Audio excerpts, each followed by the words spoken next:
지금부터 부활절 두 번째 주일 예배 및 교회 창립 기념 주일 예배를 하나님께 드리시겠습니다.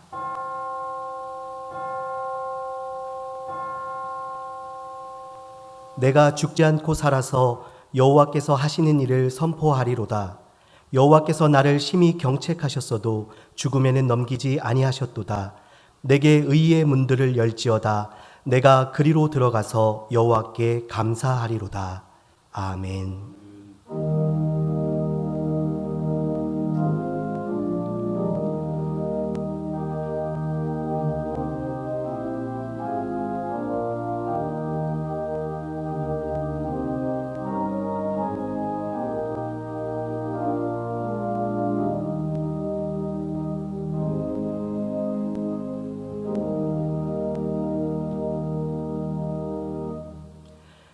말씀으로 우주 만물을 창조하시고 지혜와 권능으로 이 세상을 통치하시는 하나님께 우리의 마음과 뜻과 정성을 모아 찬양과 경배를 드립니다.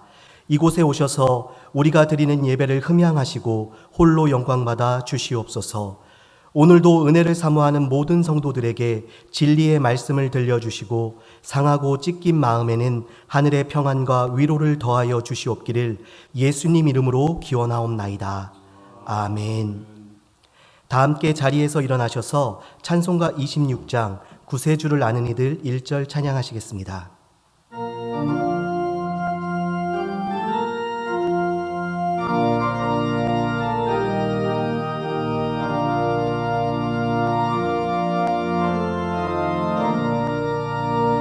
구세주를 아는 이들 찬송하고 찬송하세.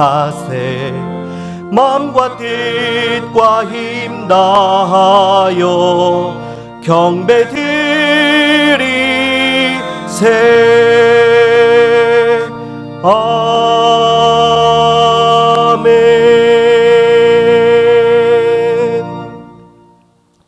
말씀 교독은 교독문 제11번 시편 17편의 말씀을 교독하시겠습니다. 여호와여, 의의 호소를 들으소서. 나의 울부짖음에 주의하소서. 고집되지 아니한 입술에서 나오는 나의 기도의 귀를 기울이소서. 주께서 나를 판단하시며 주의 눈으로 공평함을 살피소서. 주께서 내 마음을 시험하시고 밤에 내게 오시어서 나를 감찰하셨으나 흠을 찾지 못하셨사오니 내가 결심하고 입으로 범죄하지 아니하리이다.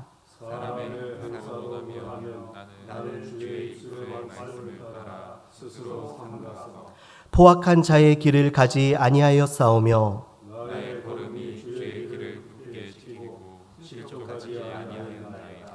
하나님이여, 내게 응답하시겠으므로 내가 불렀사오니 내게 귀를 기울여 내 말을 들으소서. 주께 피하는 자들은 그 일어나 치는 자들에게서 오른손으로 구원하시는 주여, 주의 기이한 사랑을 나타내 주소서. 아멘. 전능하사 천지를 만드신 하나님 아버지를 내가 믿사오며 그 외아들 우리 주 예수 그리스도를 믿사오니 이는 성령으로 잉태하사 동정녀 마리아에게 나시고 본디오 빌라도에게 고난을 받으사 십자가에 못 박혀 죽으시고 장사한 지 사흘 만에 죽은 자 가운데서 다시 살아나시며 하늘에 오르사 전능하신 하나님 우편에 앉아 계시다가 저리로서 산자와 죽은 자를 심판하러 오시리라.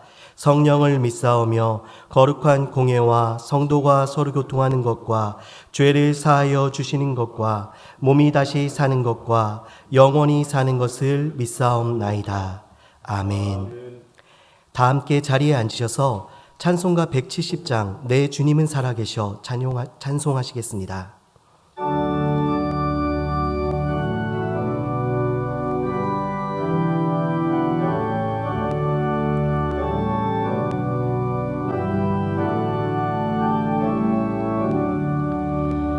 내 주님은 살아계셔 날 지켜주시니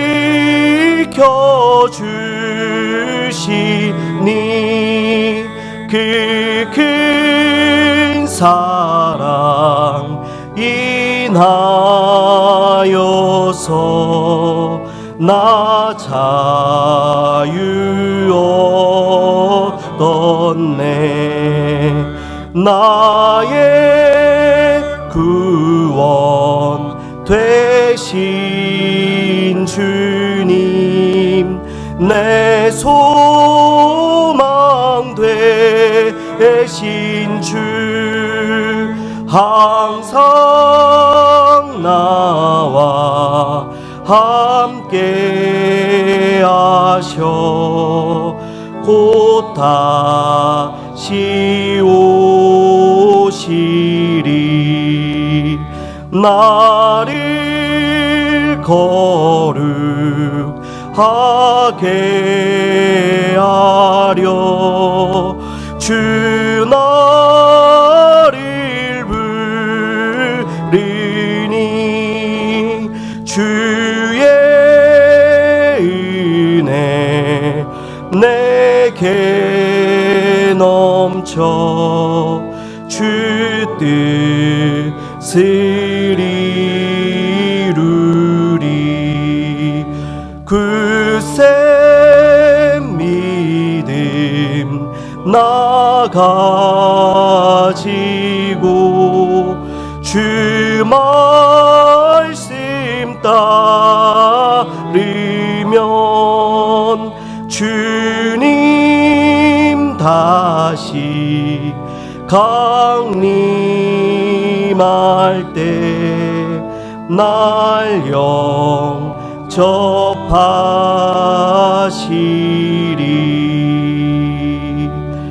아멘.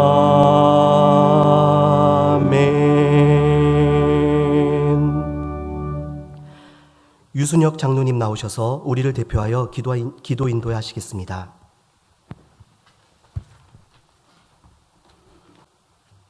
세상을 이기시고 부활하신 주님, 물이 바다 덮음같이 우리의 허다한 죄를 덮어주시고 죄 가운데 죽을 수밖에 없는 저희를 살리시고 생명의 빛으로 소망을 품게 해주시는 주님께 찬양과 영광을 드립니다. 주님의 은혜에 감사드리며 오늘 거룩한 주일날 저희들 각자의 처소에서 주님 앞에 무릎을 꿇습니다.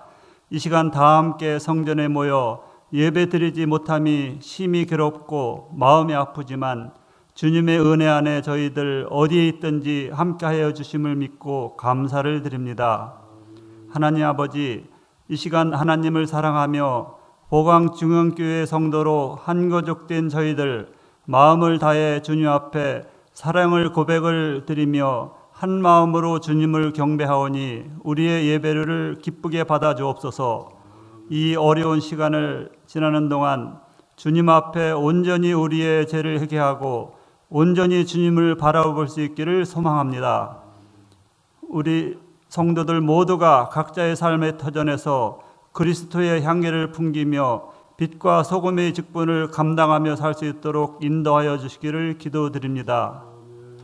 하나님 말씀을 사랑하고 매 순간 기도로 깨어 있어서 주님의 인도하심을 받고 이 어려운 시간을 이어나갈 수 있도록 인도하여 주옵소서.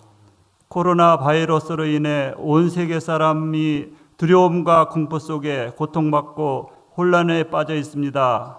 하나님의 창조의 질서대로 살지 못하고 우리의 편리한 방법으로 살아온 저희들을 불쌍히 여기시고 저희들의 죄를 사하여 주사 긍휼을 베풀어 주시기를 기도드립니다. 우리 나라를 이끌어가는 나라의 일꾼들을 새로 선출하였습니다. 하나님의 방법으로 우리의 민족을 든든히 세워가는 나라의 일꾼들이 다 되어지기를 소망합니다. 길과 진리와 생명이신 예수님의 이름으로 기도드립니다. 아멘.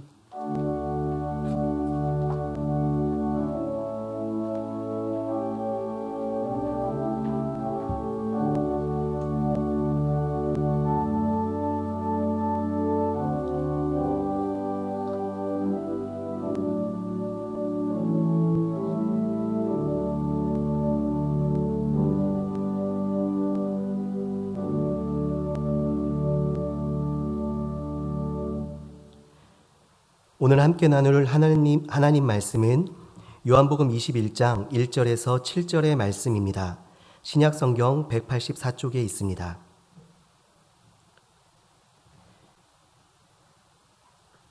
이제 요한복음 21장 1절에서 7절의 말씀을 봉독하겠습니다. 그 후에 예수께서 디베랴 호수에서 또 제자들에게 자기를 나타내셨으니 나타내신 일은 이러하니라. 시몬 베드로와 디도모라 하는 도마와 갈릴리 가나 사람 나다나엘과 세베대의 아들들과 또 다른 제자 둘이 함께 있더니 시몬 베드로가 나는 물고기를 잡으러 가노라 하니 그들이 우리도 함께 가겠다 하고 나가서 배에 올랐으나 그날 밤에 아무것도 잡지 못하였더니 날이 새어갈 때에 예수께서 바닷가에 서셨으나 제자들이 예수이신 줄 알지 못하는지라. 예수께서 이르시되 얘들아 너희에게 고기가 있느냐? 대답하되 없나이다. 이르시되 그물을 배 오른편에 던지라 그리하면 잡으리라 하시니 이에 던졌더니 물고기가 많아 그물을 들 수 없더라. 예수께서 사랑하시는 그 제자가 베드로에게 이르되 주님이시라 하니 시몬 베드로가 벗고 있다가 주님이라 하는 말을 듣고 겉옷을 두른 후에 바다로 뛰어내리더라. 아멘. 이 시간 샬롬 찬양대 솔리스트로 수고하시는 정하윤 성도님의 찬양이 있겠습니다.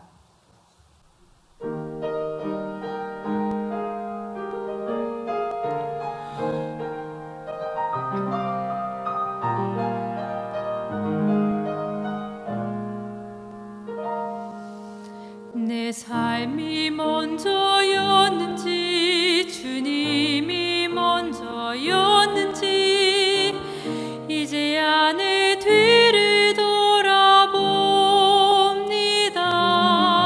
내 욕심만을 채우려 주 십자가의 보혈을 잊고 살았는지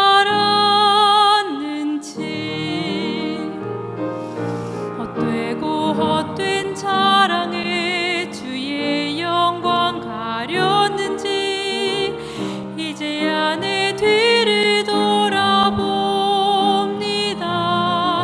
나의 교만과 욕심이 찬란한 주의 영광을 가리고 살았는지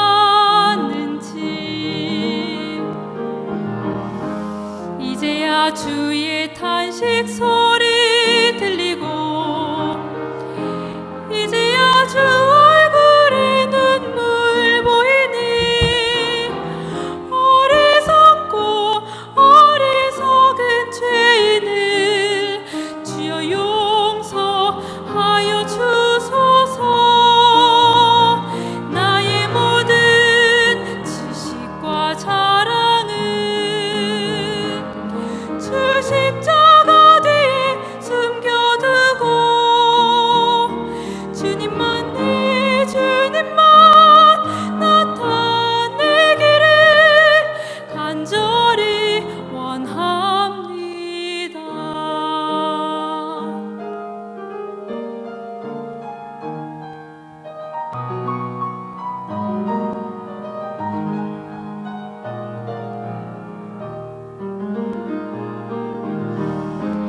이제야 주의 탄식 소리 들리고 이제야 주 얼굴에 눈물 보이니 어리석은 죄인을 주여 용서하여 주소서. 나의 모든 지식과 자랑은 주 십자가 뒤에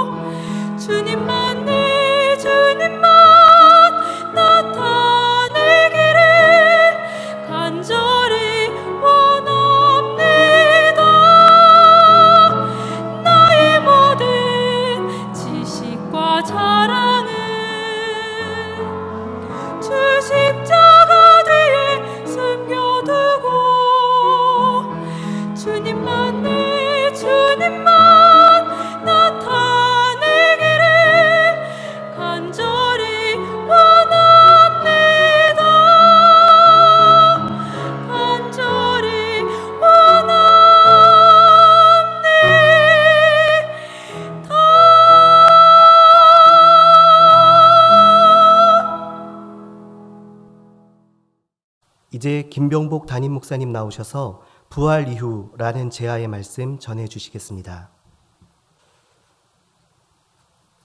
우리 보광중앙교회는 2016년 5월 22일부터 요한복음의 말씀을 함께 나누면서 은혜를 나누면서 오늘에 이르게 되었습니다. 드디어 오늘 요한복음 제 마지막 장 21장의 말씀을 나누게 됩니다. 요한복음 1장 1절의 말씀은 태초에 말씀이 계시니라. 이 말씀이 하나님과 함께 계셨으니 이 말씀은 곧 하나님이시니라. 이렇게 우리 주님이 이 세상에 오시기 전에 주님의 존재에 대해서 말씀을 해 주시고 그리고 요한복음 서론에 해당하는 1장 1절로부터 14절까지의 말씀을 주시고 그리고 예수님께서 이 세상에서의 사역을 사도 요한은 우리에게 잘 소개해 주시고 이제 요한복음 21장 이 21장은 요한복음의 결론이라고 말할 수가 있겠습니다. 이 결론 부분 예수님이 부활하시고 디베랴 호수 우리가 익숙하게 알고 있는 이름은 갈릴리 바다이죠. 그곳에서 부활하신 주님과 그리고 다른 제자들 7명이 만나서 대화하는 내용이 기록되어져 있습니다. 이 대화 속에 우리 주님께서는 앞으로 세워질 교회에 대해서 그리고 그 교회를 통치하는 원리 그리고 그 교회 안에서 성도들의 성장하는 모습 그리고 그 교회 안에서 사역하는 원리를 마지막으로 그 대화를 통해 말씀해 주시고 요한복음이 그쳐지게 되어지는 것입니다. 첫째로 교회는 주님의 보호가 있습니다. 보호의 원리가 있습니다. 예수님이 부활하신 후에 막달라 마리아에게 제일 먼저 나타나 보여주셨습니다. 그리고 두 번째로는 예수님께서 제자들이 숨어 있는 곳에 찾아오셔서 그들을 만나시고 그리고 특별히 의심 많은 도마에게 자신의 못 박혔던 손과 발 그리고 창이 박혔던 옆구리를 보여주시면서 이제는 믿는 자가 되라고 말씀을 하시죠. 이렇게 두 번이나 자신의 모습을 보여주신 우리 부활하신 주님이 오늘 제자들을 갈릴리 바다에서 특별히 고기를 한 마리도 잡지 못한 그 제자들을 만나시는 그 모습을 소개해 주시고 있습니다. 그곳에는 예수님의 제자 7명이 함께 그 자리에서 주님을 만나게 되죠.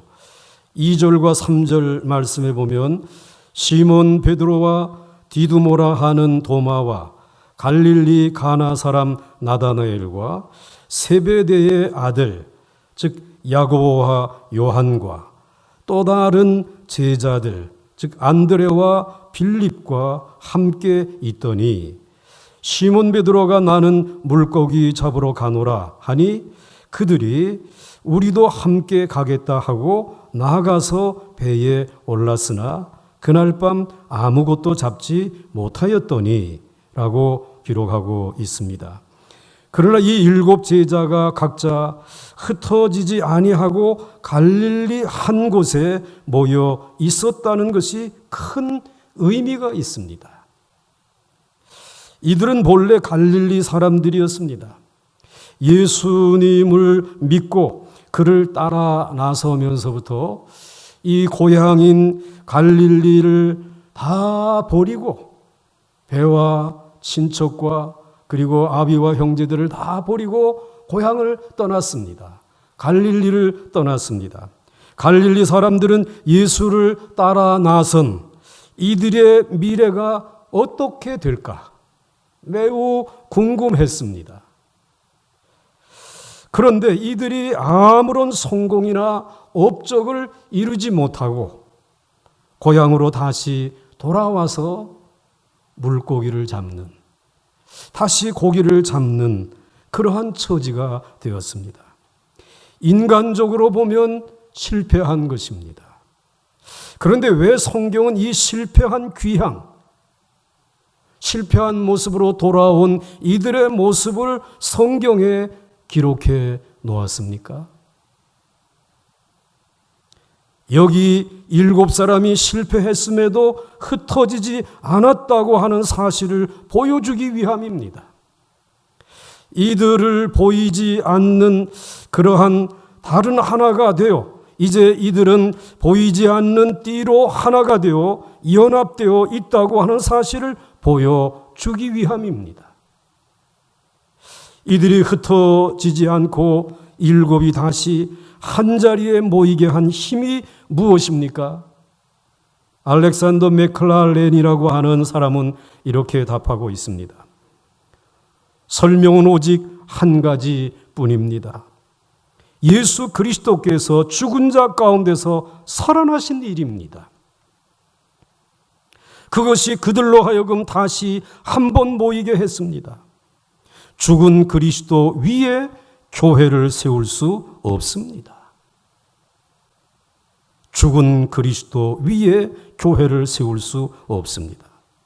예수 그리스도의 부활이 여기 7사람을 흩어지지 않고 한자리에 다시 모이게 한 가장 큰 이유라고 하는 것입니다.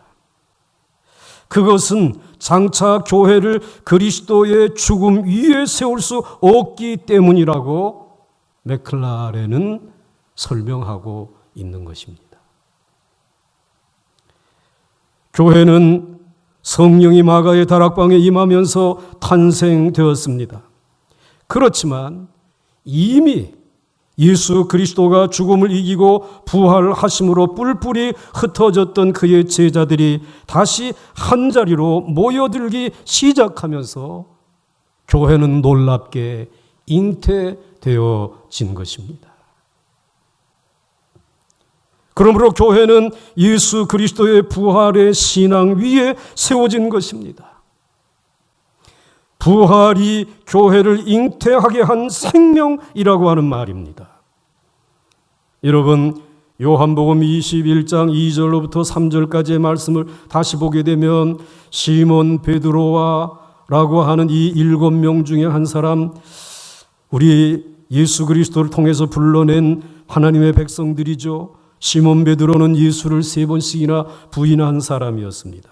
또 도마는 예수님의 못 박힌 손과 발과 장자국과 옆구리를 만져보아야 믿을 수 있다고 하는 의심 많은 사람입니다.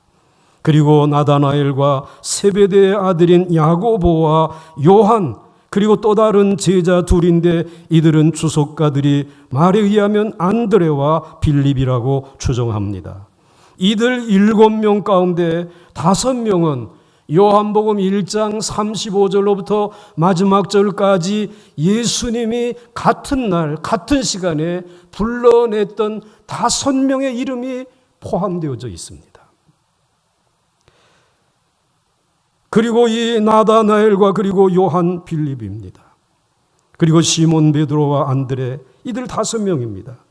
이들이 요한복음 마지막 장에 21장 마지막에 다시 그 이름이 소개되어질 뿐만 아니라 함께 모여 있다.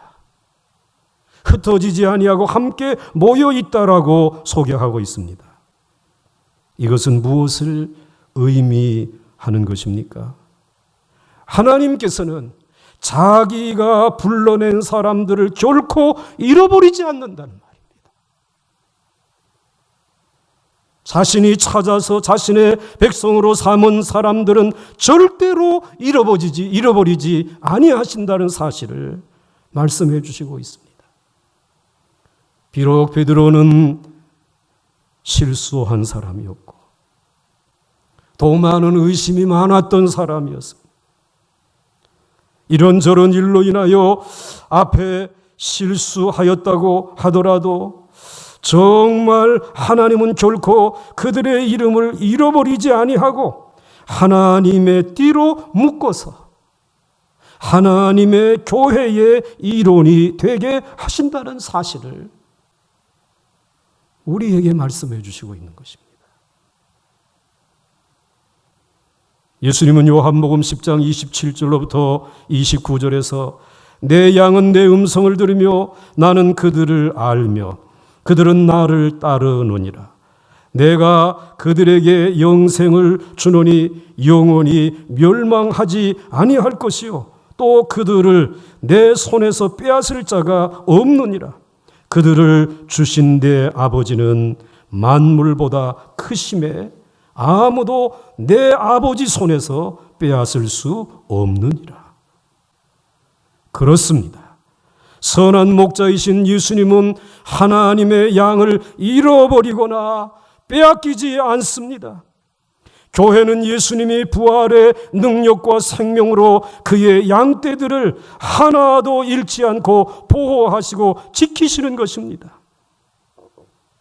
지나간 61년 동안 부활하신 우리 주님, 선한 목자 되신 우리 주님이 여러분을, 우리 보강중앙교회를 지켜주신 줄 믿으시기 바랍니다. 주님의 보호하심의 원리가 있습니다. 둘째로, 교회는 주님의 능력을 떠나서는 아무것도 할 수 없다는 원리입니다.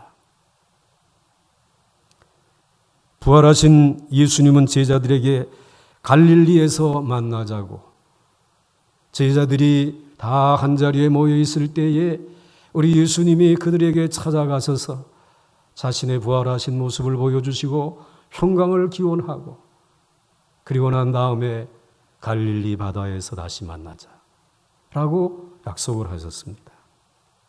갈릴리는 예수님의 제자들을 처음 부르신 곳이죠. 밤새도록 한 마리의 고기도 잡지 못한 이 제자들, 아직 제자가 될 사람들에게 예수님은 오셔서 그들에게 깊은 곳에 그물을 내려보라고 말씀하십니다. 그런데 어떻게 된 것인지 밤새도록 갈릴리 바다를 샅샅이 뒤져도 한 마리의 고기도 잡지 못했는데 그물이 찢어질 정도로 많은 고기를 잡게 되어진 것입니다. 그 고기를 잡게 되어졌을 때에 시몬이라고 하는 이 베드로는 예수님 앞에 무릎을 꿇고 내가 죄인입니다, 죄인이라고 하는 고백을 하죠. 그 고백을 들으시는 우리 주님께서 이제 너는 사람을 낚는 어부가 될 것이다 라고 하는 말씀을 주십니다.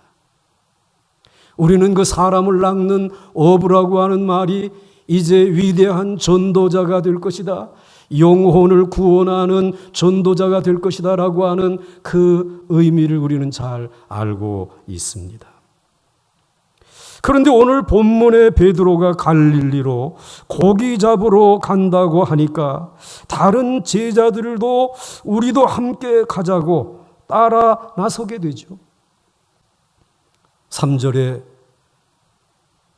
그날 밤 아무것도 잡지 못하였더니, 처음 예수님을 만났을 때의 갈릴리 바다에서 그날 밤 한 마리의 고기도 잡지 못했던 것처럼 부활 후 갈릴리에서 다시 만나자고 하는 예수님의 말씀을 따라서 갈릴리에 먼저 와서 기다리다가 이제 우리 기다리는 시간이 지루하니 고기라도 한 마리 잡아보자라고 해서 배를 띄우고 바다에 나갔지만 그날 밤도 한 마리 고기도 잡지 못하였습니다.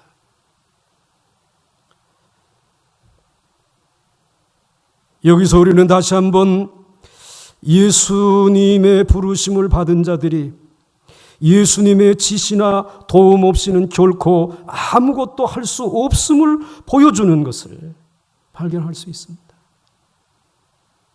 처음 예수님을 만났을 때에 그때도 예수님의 도움이 없었다면 그 많은 고기를 잡을 수 없었죠. 그리고 부활 후 다시 이 갈릴리 바다에서 밤새도록 그물을 내려 고기를 잡았지만 한 마리의 고기도 잡지 못했습니다. 예수님께서 도와주지 아니하시면, 예수님께서 말씀해 주지 아니하시면 결코 아무것도 할 수 없는 존재들, 그들이 하나님의 부르심을 받은 사람들이라.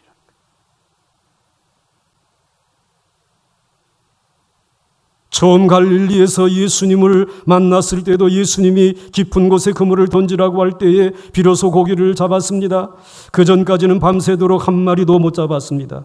또 이번 요한복음 21장에서도 예수님의 지시 없이 고기 잡으러 나갔다가 한 마리도 못 잡았습니다. 부활하신 예수님이 오셔서 배 오른편에 그물을 던지라 고 하는 말씀을 따라서 그물을 던졌을 때에 153마리의 고기를 잡습니다. 이 두 사건 모두가 우리에게 암시하는 것이 무엇입니까? 오늘 이 시대에 존재하는 교회를 향하여 무엇을 암시하고 있습니까?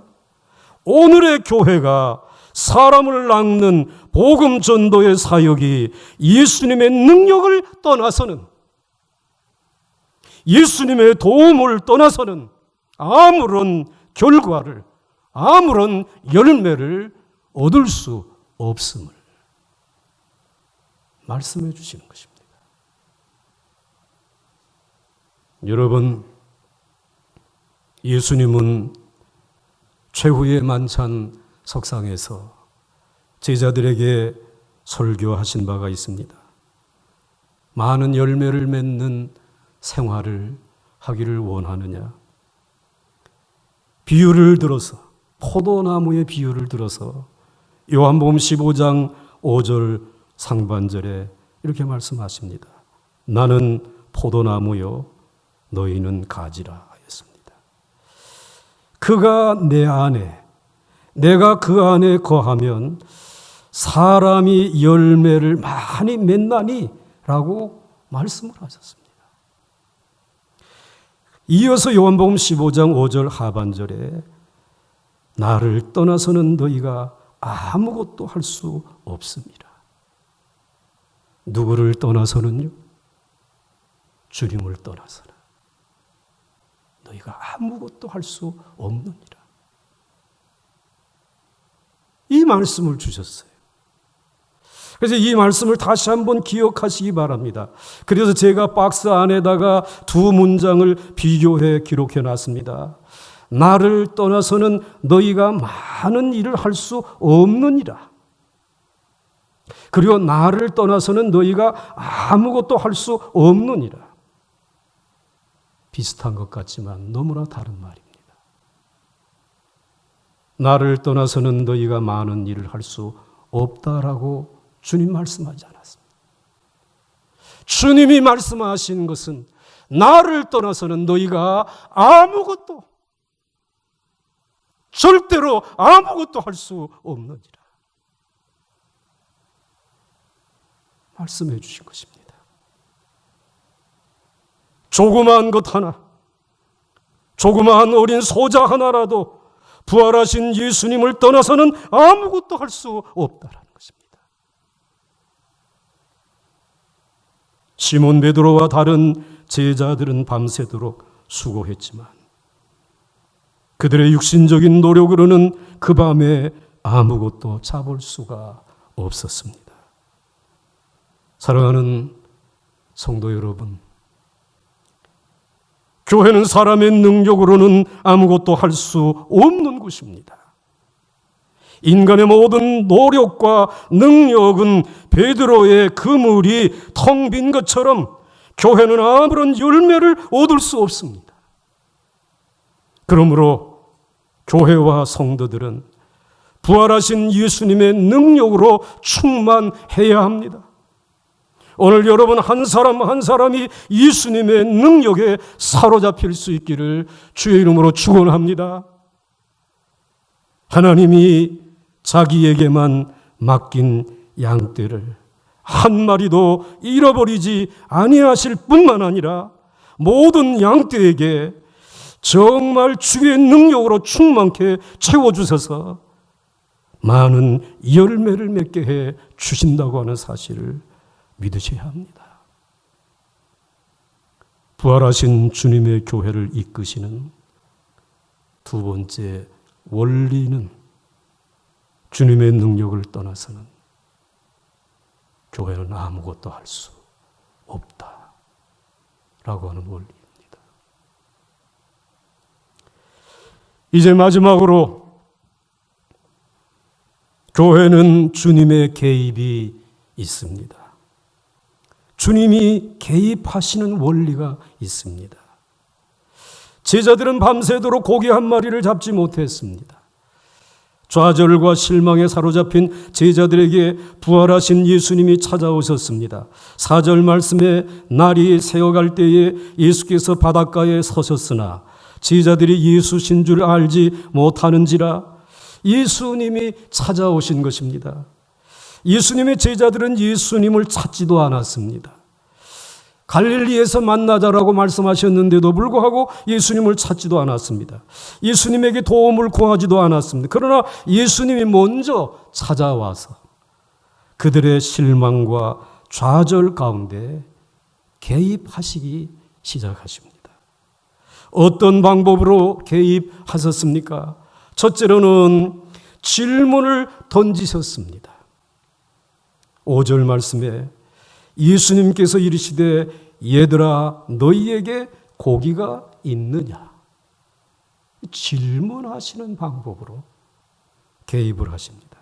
이 질문은 예수님의 제자들의 실패와 좌절을 돌아보게 하는 질문입니다.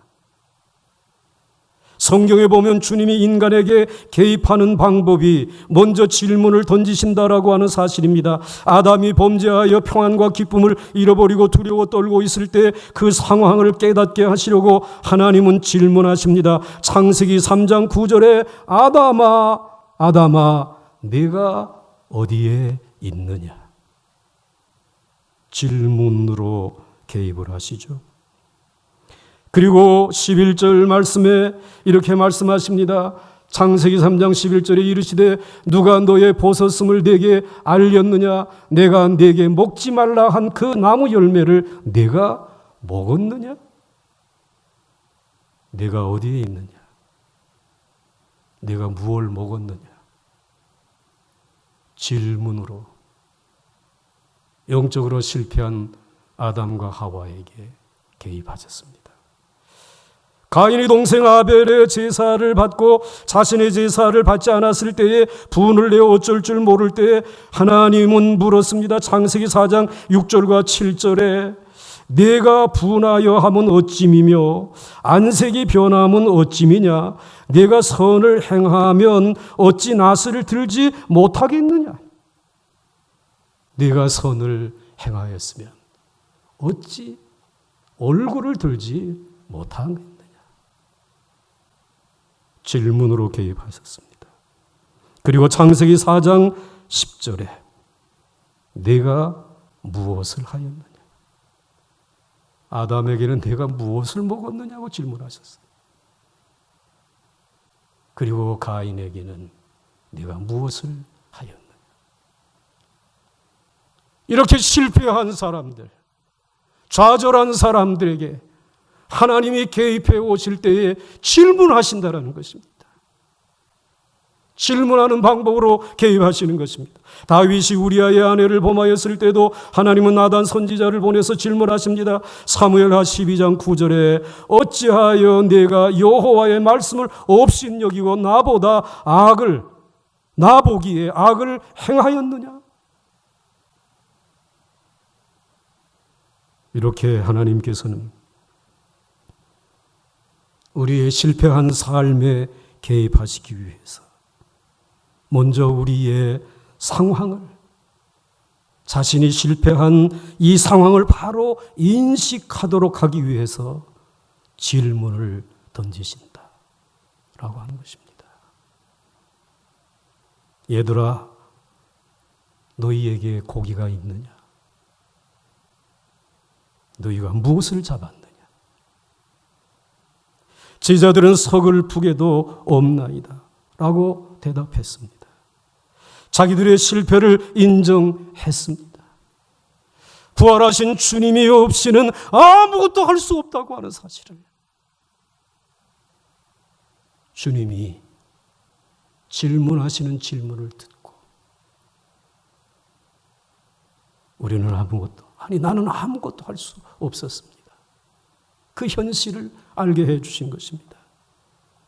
사랑하는 성도 여러분, 여러분에게도 이런 질문을 하십니다. 내가 내 생각대로 일을 처리한 결과 내가 무엇을 얻었으며 어떤 열매를 얻었느냐? 그래서 현재 자신의 무능과 궁핍과 불신앙을 깨닫게 하시며 하나님께 돌아오게 하십니다. 하나님만을 전적으로 의지하는 하나님의 사람으로 변화시켜 주시는 것입니다. 주님은 먼저 질문으로 우리에게 개입하시죠. 두 번째 방법은 명령하십니다. 6절 상반절 말씀에 그물을 배 오른편에 던지라. 그리하면 잡으리라.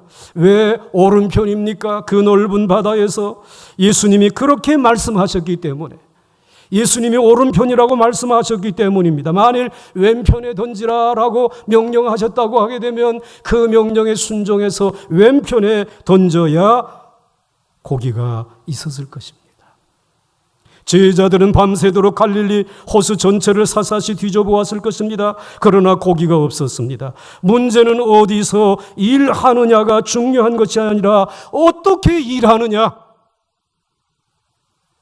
어떻게 일하느냐가 더 중요하다라고 하는 말씀입니다. 나는 아무런 능력이 없기 때문에 나는 오직 주님이 명령하시는 명령에 따라서 일하기를 원합니다 라고 하는 이러한 방법으로 하나님의 교회의 사역들을, 사람을 낚는 어부로서의 사역을, 교회의 사역을 감당하기를 우리 주님은 원하시는 것입니다. 그리스도의 지시를 따라 순종하며 일하느냐, 아니면 우리 자신의 지혜나 우리 자신의 생각으로 일을 하느냐의 문제입니다. 우리 자신이 주인이 되려고 하면 실패합니다. 그러나 예수님이 마땅히 행할 일과 방법을 더 잘 알고 계십니다. 그 명령에 순종하는 것이 가장 확실한 방법입니다. 이제 예수님에게 순종하는 여러분과 교회가 될 수 있기를 주의 이름으로 축원합니다. 주님이 두 번째로 명령으로 개입하신다. 그 다음에 세 번째로 주님께서 축복을 보내십니다. 주님의 개입은 첫째 질문하시고, 두 번째로는 명령하시고, 그리고 세 번째로는 순종하면 축복을 보내십니다. 축복을 가지고 오셔서 개입하십니다.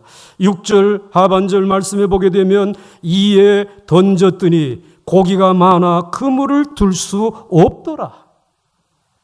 그리고 11절 말씀에 베드로가 올라가서 그물을 육지에 끌어올리니 가득히 찬 물고기가 153마리라 이같이 많으나 그물이 찢어지지 아니하였더라. 내가 노력해서 얻은 축복은 잃어버릴 수 있습니다. 그물이 찢어질 수 있습니다. 그러나 하나님이 주신 축복, 잃어버리지 않습니다. 그물이 찢어지지 않습니다. 주님은 축복으로 개입하시는 것입니다. 사랑하는 성도 여러분, 지금 축복을 받고 있습니까? 주님에게 순종하여 하나님의 축복을 받으시기 바랍니다. 내 수고로 아무리 많은 축복을 받았어도 그물이 찢어지면 아무 소용이 없습니다. 남는 것이 없습니다. 옛말에 한 대가 출세하면 7세대가 망한다 라고 하는 말이 있습니다. 인간의 노력으로 높은 자리에 올라 출세하지만 그 자녀들은 그 축복을 감당치 못하고 그물이 찢어지고 탕진하고 만다는 것이 역사를 통해서 우리에게 교훈하고 있습니다. 그러므로 축복은 하나님이 주셔야 합니다. 하나님이 도우셔야 합니다. 참된 축복은 하나님의 말씀에 순종함으로 얻은 축복이 참된 축복입니다. 하나님이 주신 축복을 대대손손이 복을 누릴 수 있는 축복이 하나님의 말씀에 순종하여 얻은 축복만이 그렇습니다. 그래서 마침내 복의 근원이 되게 해 주시는 것입니다. 저는 우리 교회가 이러한 복을 받기를 원합니다. 저는 우리 교회의 성도님들이 이러한 복을 받아 누리기를 원합니다. 이렇게 놀라운 153마리의 축복을 받은 제자들이 비로소 배 오른편에 그물을 던지고 지금 막 말씀하신 분이 누구인지를 알아보게 되었습니다. 7절 말씀에 보게 되면 예수의 사랑하시는 그 제자가 베드로에게 이르되 주님이시라. 누구시라고요? 주님이시라 하니 시몬 베드로가 벗고 있다가 주님이라고 하는 말을 듣고 겉옷을 두른 후에 바다에 뛰어 내리더라. 주님이시라. 부활하신 주님이시라. 사랑하는 성도 여러분, 처음 사랑한 이들을 끝까지 버리지 아니하고 사랑하시는 주님, 자기의 사람들을 사랑하시되 끝까지 사랑하시는 주님, 주님을 떠나서는 아무것도 할 수 없지만 주님 안에 있는 자에게는 능력을 주시는 주님, 도움을 주시는 주님, 실패와 좌절의 자리에 개입하셔서 질문하시고 명령하시고 마침내 축복하시는 주님, 이 부활하신 주님이 우리 교회의 영원한 주인이 되어 그 누구도 흔들 수 없는 반석 위에 세운 교회가 되기를 원합니다. 이 부활하신 주님이 여러분의 가정에 모리가 되어 주셔서 여러분의 가정을 지키시고 축복하시는 축복의 이유가 되어지기를 원합니다. 세상이라고 하는 나라는 유한하지만 부활하신 그리스도의 나라, 교회는 영원합니다. 교회 안에 머무십시오. 그리고 교회를 사랑하십시오. 그리고 교회를 위해 죽도록 충성하십시오. 찬송가 210장 함께 찬송하겠습니다.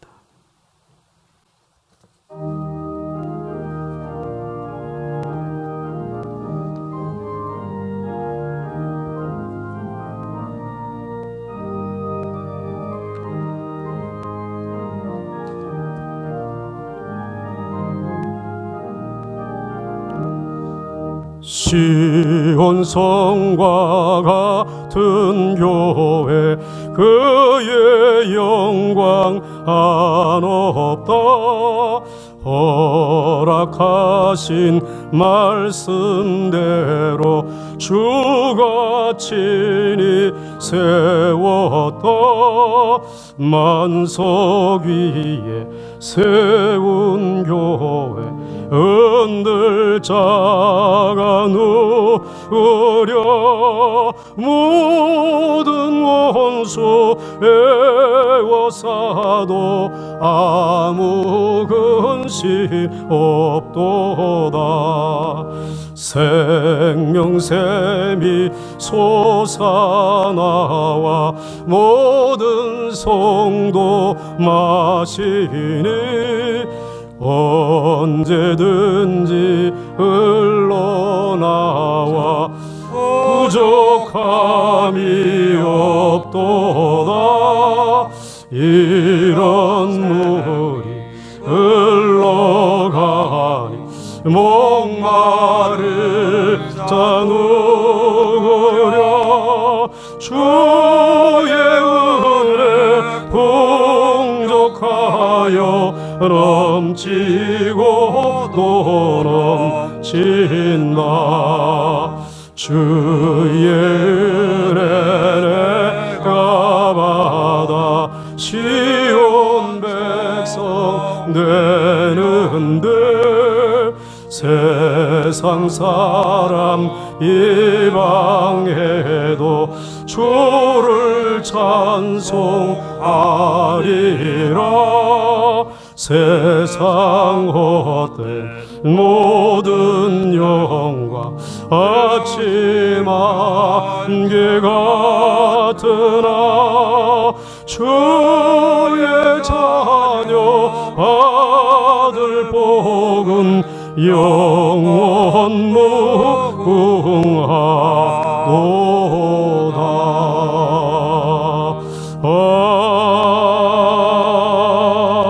아멘. 아버지 하나님, 우리 주 예수 그리스도로 말미암아 이 땅에 보강중앙교회를 61년 전에 세워 주시옵시고 오늘 시간까지 이 보강중앙교회를 부활하신 주님께서 보호하여 주셔서 아버지 하나님이 맡겨주신 양무리들을 한 명도 한 사람도 한 양떼도 잃어버리지 아니하고 지키신 주님, 이 어려운 때에도 앞으로도 우리 주님께서 보강중앙교회 성도들을 지켜 주시옵소서. 자비로우신 아버지 하나님, 이 교회를 부활하신 주님의 능력으로 이제 아버지 하나님이 오늘 시간까지 여기에 이르게 해주셨는데 오늘 혹 이 자리에 서면서 우리들이 교만하여 내 능력으로 내가 더 많은 일을 해보려고 부활하신 주님 없이 하나님의 사역을 감당하려고 하는 어리석음이 우리의 모습 속에 드러났다라고 하게 되면 주님 오늘 이 시간 회개하오니 용서하여 주시옵시고 다 가져가 주시옵시고 비록 아무것도 거둔 것이 없지만은 주님의 능력으로 이제 다시 깊은 곳에 명령하시면 우리 주님이 오른쪽에 명령하시면 많은 열매를 얻을 줄로 믿습니다. 이 믿음이 회복되어지기를 원합니다. 앞으로도 교회를 운영하는 원리를, 교회를 이끌어 가시는 이 원리를 주님이 여전히 유효하게 사용하실 줄 믿으면서 목회자를 비롯해서 평신도 지도자들과 어린아이 한 사람까지 오직 이제 내 힘으로는 아무것도 할 수 없음을 인정하고 주님의 옷자락을 붙들기를 원합니다. 자비로우신 하나님 아버지 하나님이여, 부활하신 주님께서 우리의 실패의 자리에, 우리 성도들의 눈물 짓는 자리에 오늘도 개입하시는 줄 믿습니다. 질문하실 때에 우리의 현재의 모습을 바로 보게 하여 주시옵소서. 오늘 내가 가지고 있는 물질이, 오늘 내가 얻은 승리와 성공이 아무런 가치가 없음을 보게 하여 주시옵시고, 이것을 모금으로 인하여, 이러한 것들을 이름으로 인하여 우리들이 부하여지고 강건해지는 것이 아니라 오직 하나님의 입으로 나오는 말씀을 통하여서 우리들이 강건하여지며 능력 있는 하나님의 백성들이 되어지는 줄 믿습니다. 주여, 오늘 이 시간 저희 보강중앙교회의 성도들에게 말씀해 주시기를 원합니다. 오른쪽에 그물을 던지라고 말씀해 주시기를 원합니다. 그것에 순종하는 이들에게 하나님께서 그물이 찢어지지 아니하는 축복으로 찾아와 주시옵시고 은혜 내려 주시기를 원합니다. 여전히 내게 남아있는 건강, 그리고 내게 이렇게 아버지 하나님 돌볼 수 있는 가족들, 그리고 아버지 하나님 내가 섬길 수 있는 교회의 성도들, 그리고 조그마한 물질이라도 있다면 아버지 하나님께서 축복하여 주셔서 그물이 찢어지지 아니하도록 건강의 그물을 에워주시고, 오늘 우리들의 사업의 그물을 에워주시옵시고, 그리고 오늘 우리들의 가정이 파괴되지 아니하도록 가정의 식구들을 동서사방 어디에 있든지 에워주셨기 때문인 줄 믿습니다.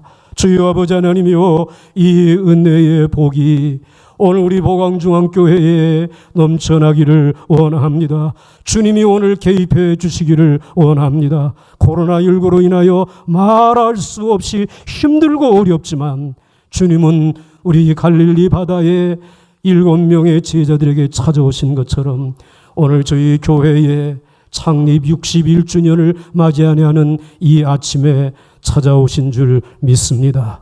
개입해 주신 줄 믿습니다. 마침내 하나님의 질문을 받고, 그리고 하나님의 말씀에 순종하면서 하나님의 축복을 경험할 수 있는 건강한 교회로, 세상의 나라는 무너져도 무너지지 아니하는 영원한 하나님의 나라, 우리 교회를 위해서 충성을 다짐할 수 있는 이 아침 되게 하여 주시옵소서. 그 믿음으로 드리는 이 귀한 예물, 하나님 힘들고 어려울 때에 드리는 번제와 같이 태워드리는 이 제물이 향기롭게 하나님을 감동시키는 예물이 되어지기를 원합니다. 올해도 심고 거듭과 그리고 열매 맺는 역사가 연년이 이어질 수 있기를 우리 주 예수 그리스도의 이름으로 축복하며 기도하옵나이다. 아멘.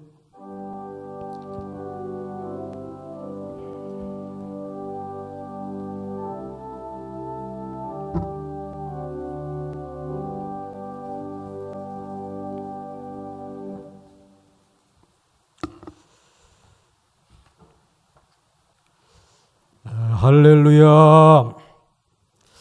오늘은 우리 교회 창립 61주년이 되는 기념주일입니다. 여러분들 부활의 주님이 우리 교회를 세워주셨고 지금까지 지켜주신 것 기억하면서 하나님 앞에 감사할 수 있기를 바랍니다. 부활의 주님이 우리의 생명을 지켜주실 줄로 믿습니다. 우리 코로나19에도 멈추지 아니하는 사역들, 지난 주간에도 10번째 보시면 농어촌 선교부에서 긴급 재난지원금들을 여러 교회에 전달을 했습니다. 서하중앙교회 그리고 양양서면교회, 지난해 우리 청년들이 수련회로 다녀왔던 교회죠.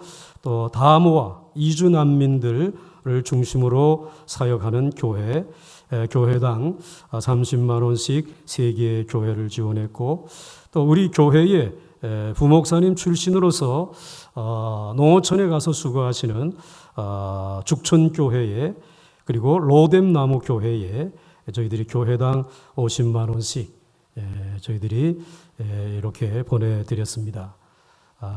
남아서 보내드린 것이 아니라 정말 우리 교회도 지금 어려운 상황이지만 그들이 더 어려울 것이다 라고 생각을 하면서 여러분들이 푼푼히 주일마다 드리는 농어촌 선교 헌금을 모아가지고 오늘도 이렇게 요긴하게 의미 있게 사용했습니다. 수고한 농어촌 선교부에게 감사의 인사를 드립니다.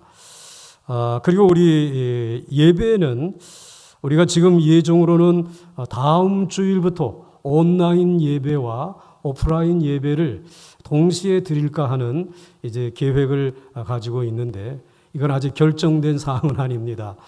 여러분들이 기다리시게 되면 우리 교회에서 결정해서 여러분들에게 알려드리도록 이렇게 하겠습니다. 그리고 우리 지금 찬양 예배는 여러분들이 주보에 있는 예배의 설교와 찬양의 순서로 예배 드리시기 바라고요. 새벽 기도회는 우리 부목사님들이 지난 한 주간 동안 수고하셨는데 이제 내일부터는 제가 월요일에서 수요일까지 우리 코로나19가 있기 전처럼 제가 말씀을 가지고 여러분들을 찾아가겠고, 또 여러분들이 목요일, 금요일, 토요일은 우리 또 기도 많이 하시는 우리 부목사님들의 말씀을 통해서, 물론 총회 묵상집이지만 은혜 받으시기 바랍니다. 꼭 기도로, 말씀으로 하루를 시작해 주시기 바랍니다. 그리고 우리 헌금, 지난주일이 부활주일이었는데 부활주일에 여러분들이 헌금해 주셔서 참으로 부활의 기쁜 소식, 제일 좋은 소식을 전하는 일에 사용되어질 것입니다. 그런데 많은 분들이 익숙하지 않아서 보내지 못하신 분들이 있는 것 같아요. 이번 주 늦어도 괜찮습니다. 꼭 잊지 말고, 다른 헌금은 몰라도 부활의 이 좋은 소식을 온 세상에 전하는 그 일에 부활절 헌금에 함께 참여해 주시기 바라고요. 그 다음에 주일 헌금, 그리고 11조 헌금, 감사 헌금, 특별히 우리 교회가 강조하고 있는 농어촌 선교 헌금들은 여러분들이 우리 보강중앙교회 은행 계좌로 보내주시면 참으로 하나님의 사역을 감당해 나가는데 큰 도움이 되어질 것입니다. 여러분들에게 간곡하게 부탁을 드리고요. 우리 전화 신방, 대면 신방이 어렵기 때문에 전화 신방 중에 있습니다.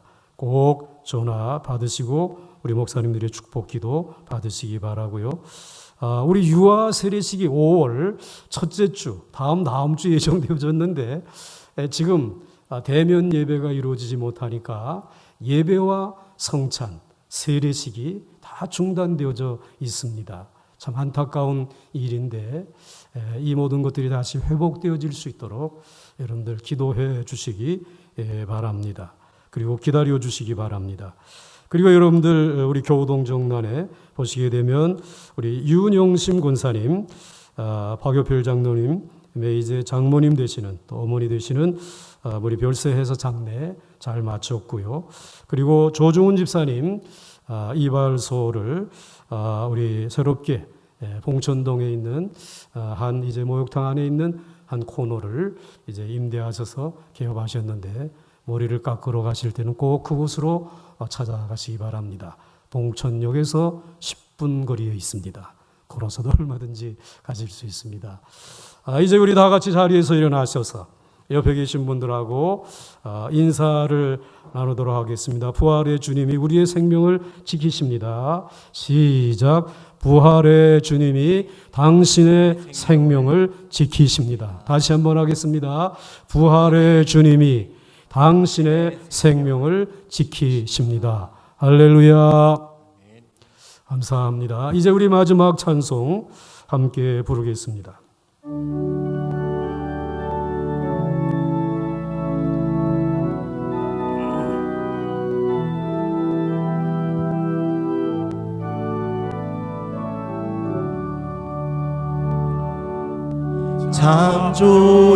창조이신 주님, 귀하신 나의 주, 늘 가까이 계시니 나 두려움 없네. 내 영이 고날 때, 내 맘 낙심될 때, 내 품에 안기라 주님 말씀하셨네.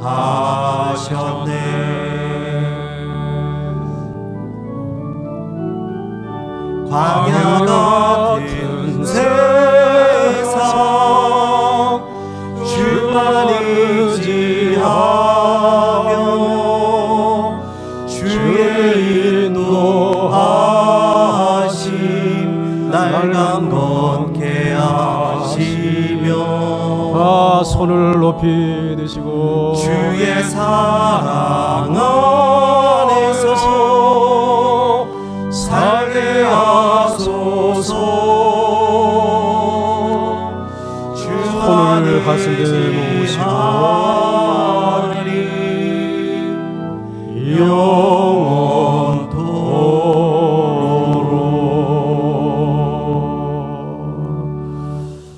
이젠 우리 보강중앙교회를 창립해 주시고 지나간 61년 동안 앞으로 영원토록 우리 보강중앙교회의 머리가 되시는 우리 주 예수 그리스도의 무한하신 은혜와 아버지 하나님의 극진하신 사랑하심과 성령님의 교통하심이 오늘 여기에 머리 숙인 하나님의 사랑하는 모든 백성들 머리 위에와 그리고 저들의 가정과 일터와 민족과 나라와 결의 위에 그리고 해외에 나가 있는 우리 보강중앙교회의 모든 권속들과 군문에 나가 있는 사랑하는 젊은이들 머리 위에와 이 거룩한 몸된 제단 위에 이제로부터 영원토록 함께 하옵시기를 간절히 축원하옵나이다. 아멘.